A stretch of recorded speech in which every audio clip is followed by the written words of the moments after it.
আসসালামু আলাইকুম দর্শক শ্রোতা। ভয়ঙ্কর রূপ নিচ্ছে ঘূর্ণিঝড় রেমাল, আঘাত হানতে পারে ২৬ মে। দেখুন বিস্তারিত।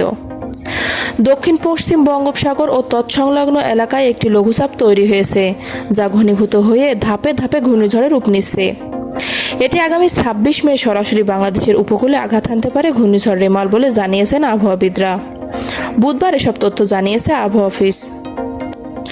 প্রিয় দর্শক, আমার এই ভিডিওটি যদি আপনার ভালো লেগে থাকে তাহলে লাইক, কমেন্ট ও শেয়ার করতে ভুলবেন না। আর সবার আগে এমন সব গুরুত্বপূর্ণ ভিডিও পেতে চাইলে আমার চ্যানেলটি অবশ্যই সাবস্ক্রাইব করে বেল আইকনটি বাজিয়ে রাখুন। ধন্যবাদ। আবহাওয়াবিদ ওমর ফারুক বলেন, বর্তমান প্রেডিকশন অনুযায়ী ঘূর্ণিঝড়টির গতিপথ বাংলাদেশ, মিয়ানমার বা ভারতের পশ্চিমবঙ্গ, উড়িষ্যা অঞ্চলের দিকেই। তবে এর গতিপথ ক্ষণে ক্ষণে পরিবর্তন হচ্ছে। প্রতিনিয়ত গতিপথ পরিবর্তন করছে।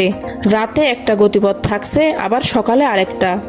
তাই লঘুচাপ থেকে নিম্নচাপে পরিণত না হওয়া পর্যন্ত এমনই থাকবে। নির্দিষ্ট করে বলা যাবে না। তবে নিম্নচাপ ঘূর্ণিঝড়ে পরিণত হলে তখন গতিপথ স্থির হবে। সেই সময় স্পষ্টভাবে বলা যাবে এটা কোন এলাকায় বা কোন স্থানে আঘাত হানতে পারে।